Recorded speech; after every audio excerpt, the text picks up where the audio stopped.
So here's a question that probably crossed your mind at 2 in the morning at some point in the last year. How much should you actually have saved by 60? Not what your neighbor has, not what some influencer with a six-pack and a Lambo says you need. What's the real number? The one that actually matters for someone your age right now in this economy. Maybe you've done this before.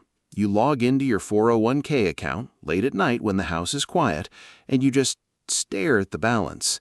You do the math in your head. You think about that guy from college who retired at 58 and is posting pictures from Portugal. You wonder if you're the only one who feels like they're behind. And then there's the other voice, the one that says, "Don't panic, you've still got time, you've been contributing for years, it's probably fine." Which voice is right?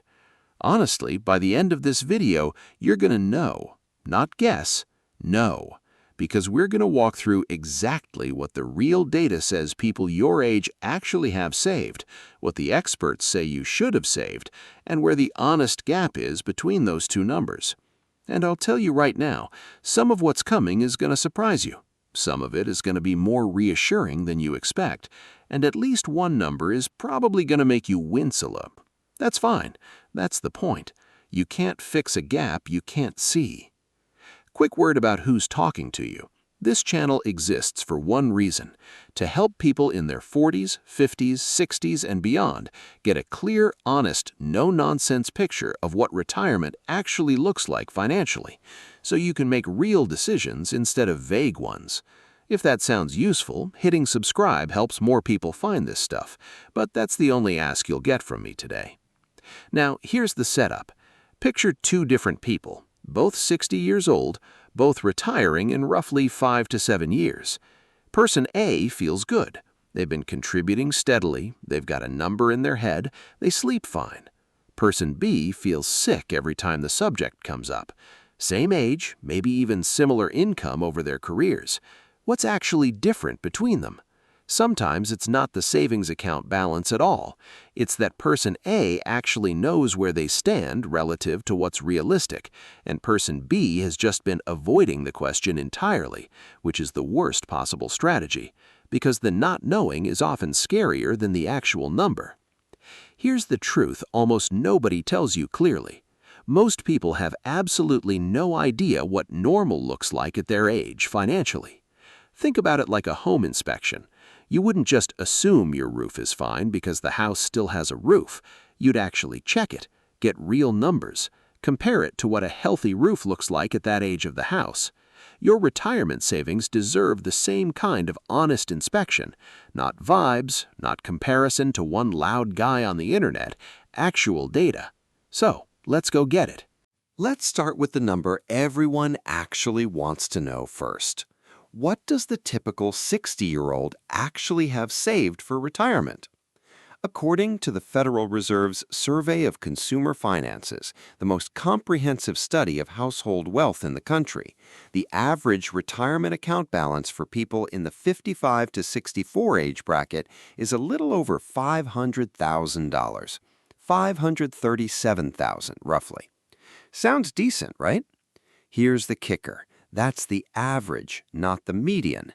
And when it comes to money, average and median can tell two very different stories. The median, meaning the middle of the pack, the number where half of people have more and half have less, is around $185,000, not $537,000, $185,000. Let that sink in for a second. $185,000.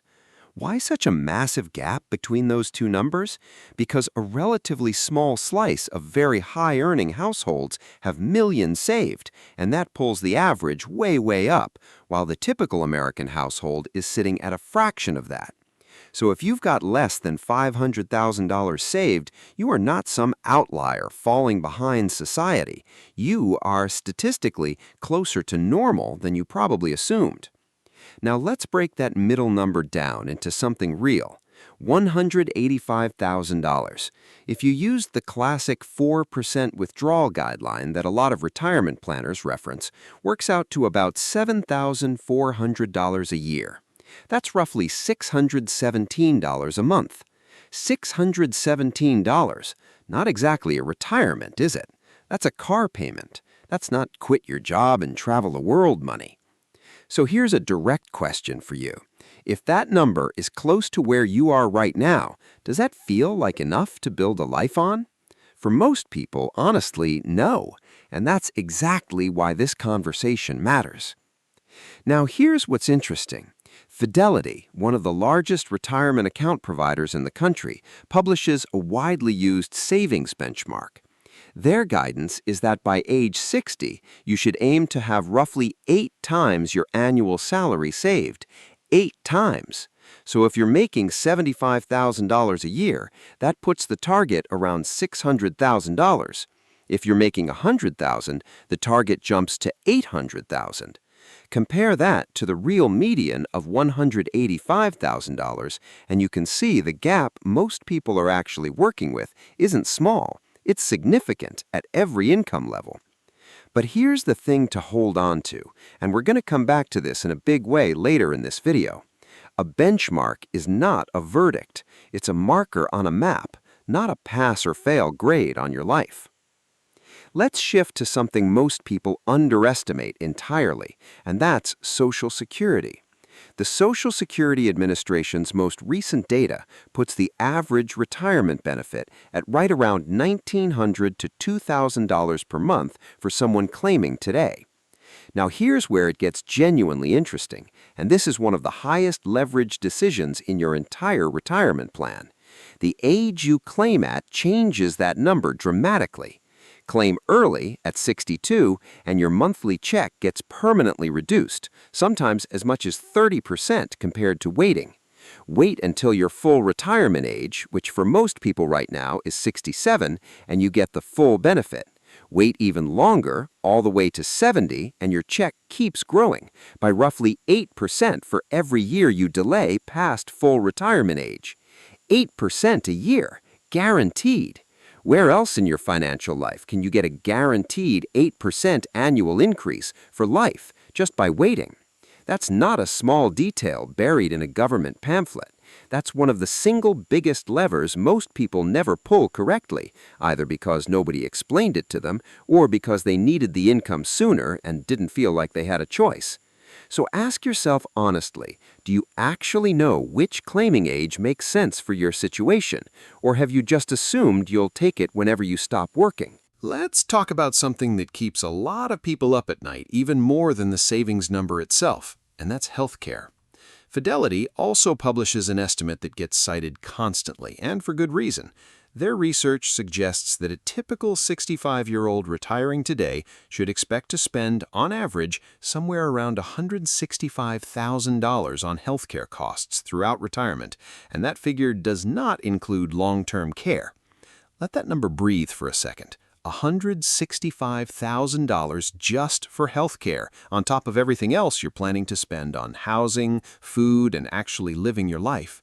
Break that down per year over a 20-year retirement, you're looking at roughly $8,250 annually just for medical costs. Per month, that's close to $700 every single month, whether you feel healthy that year or not. Here's the catch a lot of people miss. Medicare, which most people assume is going to cover everything once they hit 65, actually has real gaps. Premiums, deductibles, copays, and dental and vision, which Medicare barely touches at all, and long-term care, meaning a nursing home or in-home care later in life, isn't covered by Medicare in most situations either. According to industry data, a private room in a nursing home now costs well over $100,000 a year in many parts of the country. So the honest question is this: when you picture your retirement budget, is healthcare actually in that picture, or is it the thing you're quietly hoping just works itself out? Now let's talk about how long your money actually needs to last, because this changes the whole math. According to the Social Security Administration's own life expectancy data, a 60-year-old man today can expect to live, on average, into his early 80s, and a 60-year-old woman a bit longer than that, often into her mid-80s. And those are just averages. Plenty of people live into their 90s. So if you retire at 65, your money potentially needs to stretch 20, 25, even 30 years.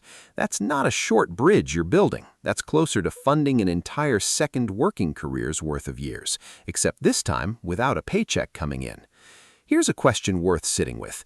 If you had to guess, honestly, does your current plan account for a 30-year retirement or a much shorter one that you're just hoping turns out to be accurate? Let's shift to housing, because this one is a bigger factor in retirement security than people usually give it credit. Data from the Federal Reserve and industry housing surveys consistently show that a large share of Americans are still carrying a mortgage well into their 60s. In some surveys, closer to 4 in 10 homeowners in their early 60s still owe money on their home. Being mortgage-free by retirement changes your entire monthly math. If your mortgage payment is, say, $1,800 a month, and you eliminate that before you stop working, you've essentially given yourself a $21,600 annual raise in retirement without earning another dollar.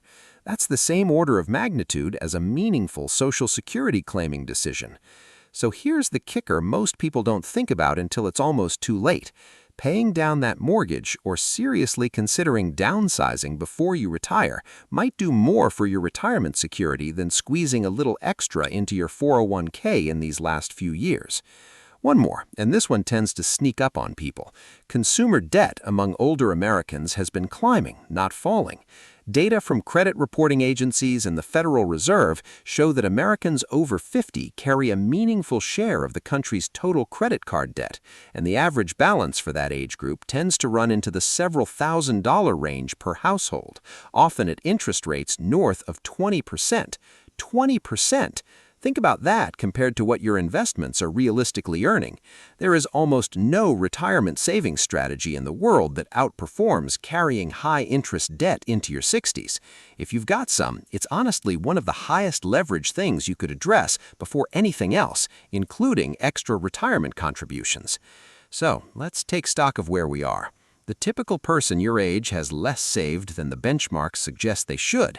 Healthcare is a bigger, sneakier cost than most people plan for.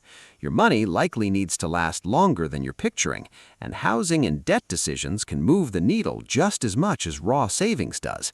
That's a lot to take in, and if some of that hit a little close to home, I want you to hang on, because everything is about to shift.